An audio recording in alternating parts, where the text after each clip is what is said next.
ಆರ್ಥಿಕ ಇಲಾಖೆಯೊಂದಿಗೆ ಸಮಾಲೋಚಿಸಿ ಒಂದು ಸಮಿತಿಯನ್ನ ರಚಿಸಿ ಅದಕ್ಕಾಗಿ ನಾವು ಏನ್ ಮಾಡ್ಬೇಕಂತಿದ್ದೀವಿ ಅಂದ್ರೆ ಮುಂಬರುವ ದಿನಗಳಲ್ಲಿ ಓಲ್ಡ್ ಪೆನ್ಷನ್ ಸಿಸ್ಟಮ್ ಅನ್ನೇ ನಾವು ಜಾರಿಗೊಳಿಸಲಿಕ್ಕೆ ಎಲ್ಲಾ ಕ್ರಮವನ್ನ ತೆಗೆದುಕೊಳ್ಳಲಿದ್ದೇವೆ ಅಂತ ನಾನು ನಿಮ್ಮಲ್ಲಿ ಭರವಸೆಯನ್ನ ಕೊಡ್ತೀನಿ. ಅಷ್ಟೇ ಅಲ್ಲದೆ ವೃದ್ಧರಿಗಾಗಿ ಇನ್ನೂ ಹೆಚ್ಚಾದ ರೀತಿಯಾಗಿ ವೆಲ್ಫೇರ್ ಸ್ಕೀಮ್ಸ್ ಗಳನ್ನು ಕೂಡ ನಾವು ತರುವುದಕ್ಕಿದ್ದೀವಿ. ಆದ್ರೆ ನಿಮ್ಮಲ್ಲಿ ಹೇಳೋದಕ್ಕೆ ಇಷ್ಟಪಡ್ತೀನಿ, ಭರವಸೆ ಕಳೆದುಕೊಳ್ಳಬೇಡ್ರಿ. ನಮ್ಮ ಸರ್ಕಾರ ಇರುವುದೇ ಜನರಿಗೋಸ್ಕರವೇ. ನಮ್ಮ ಸರ್ಕಾರ ನಿಮಗೋಸ್ಕರವೇ ಇದೆ. ಅದಕ್ಕಾಗಿ ನಾವು ಹಿಂದಿನ ಕಾಲದಲ್ಲಿ ನಾವು ಇದನ್ನ ಕ್ಯಾನ್ಸಲ್ ಮಾಡೋದು ಒಂದೇ ಉದ್ದೇಶ. ಯಾಕಂದ್ರೆ ನಮ್ಮ ಭಾರತದ ಸಂಸ್ಕೃತಿ ಏನಂತಂದ್ರೆ ತಂದೆ ತಾಯಿನ ದೇವರಂತೆ ನೋಡಿಕೊಳ್ಳಬೇಕು ಅಂತ. ಆದ್ರೆ ನಮ್ಮ ಜನ ಏನ್ ಮಾಡ್ತಿದಾರೆ ಅಂದ್ರೆ ಪೆನ್ಷನ್ ಬರ್ತದಂತ ತಂದೆ ತಾಯಿಗಳನ್ನ ನಿಮ್ಮ ಪೆನ್ಷನ್ ಬರ್ತದ, ನಿಮ್ಮ ಜೀವನ ನೀವೇ ರೂಪಿಸಿಕೊಡ್ರಿ ಅಂತ ಎಲ್ಲ ವೃದ್ಧಾಶ್ರಮಕ್ಕೆ ಬಿಡ್ತಾರೆ. ಇದು ಈ ಒಂದು ಉದ್ದೇಶದಿಂದಲೇ ನಾವು ನ್ಯೂ ಪೆನ್ಷನ್ ಪಾಲಿಸಿನ ತಂದದ್ದು ನಾವು.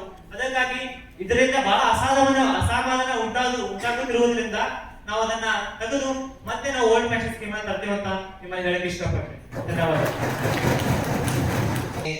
ತಿದ್ದುಪಡಿ ವಿಧೇಯಕ 2022 ಸದನದಲ್ಲಿ ಮಂಡಿಸಲು ಅನುಮತಿ ಕೋರಿದೆ.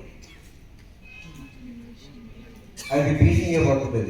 This bill is being introduced by the Indian government to help the economically weaker section of this country and empower the people. Everyone who doesn't get benefits from SC, ST and OBC reservations will benefit from this bill. 10% of all government service jobs and educational seats will be reserved for the EWS. Anyone whose family gross income is less than 4 lakhs shall fall under the EWS category. Technical and scientific jobs will be exempted from this list.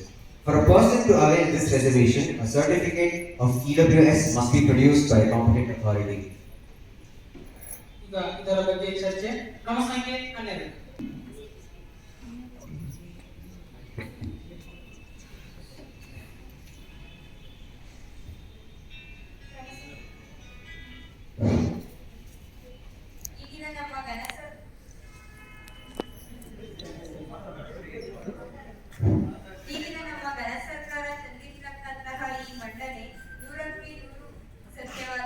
ಏಕೆಂದರೆ ನಮ್ಮ ಈ ಸರ್ಕಾರ ಪ್ರಜೆಗಳಿಂದ ಪ್ರಜೆಗಳಿಗಾಗಿ ಪ್ರಜೆಗಳಿಗೋಸ್ಕರ ಎಂಬುದರ ನಿಟ್ಟಿನ ಮೇಲೆ ಈ ಸರ್ಕಾರ ರಚನೆಯಾಗಿದೆ. ಹಾಗೆ ನಮ್ಮ ರಾಷ್ಟ್ರ ಜಾತ್ಯತೀತ ರಾಷ್ಟ್ರವಾಗಿರುವುದರಿಂದ ಯಾವುದೇ ರೀತಿಯಾದಂತಹ ಜಾತಿ ಭೇದ ಭಾವನೆಯಲ್ಲಿ ನಾವು ನೋಡುವುದಿಲ್ಲ.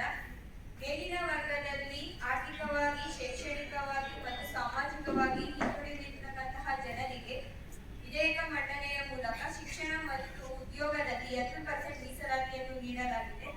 ಇದಕ್ಕಾಗಿ ನಮ್ಮ ಸರ್ಕಾರವು ಕೂಡ ಒಪ್ಪಿಗೆ ನೀಡಲಾಗಿದೆ. ಕ್ರಮ ಸಂಖ್ಯೆ 63.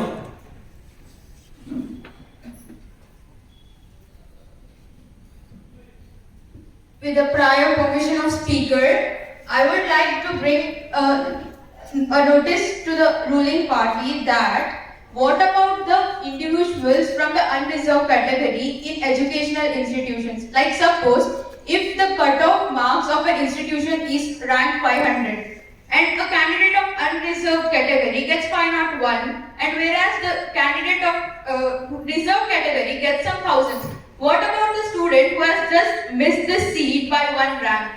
Will that not be unfair to that kid? ಈಗ ಕ್ರಮ ಸಂಖ್ಯೆ 35.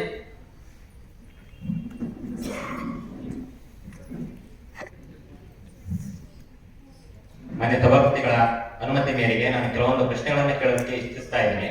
ನೀವು ನೀಡಿರುವಂತ ಮಂಡನೆ ಮೇಲೆ ಕಳೆದ ಬಾರಿ ಏನು ಸ್ವಾತಂತ್ರ್ಯ ಬಂದ ನಂತರ ಹಿಂದುಳಿದ ವರ್ಗಗಳ ಆಯೋಗ ಅಂತ ಹೇಳಿ 2 ಆಯೋಗಗಳನ್ನ ರಚನೆ ಮಾಡಿದ್ರು. ಅವಾಗ ಮಂಡಲ ಆಯೋಗ ಕೆಲವೊಂದು ವರದಿಗಳನ್ನ ನೀಡಿತು. ಅದರ ಆಧಾರದ ಮೇಲೆ ಸುಪ್ರೀಂ ಕೋರ್ಟ್ 50% ಮೀರಬಾರ್ದು ಅಂತ ಒಂದು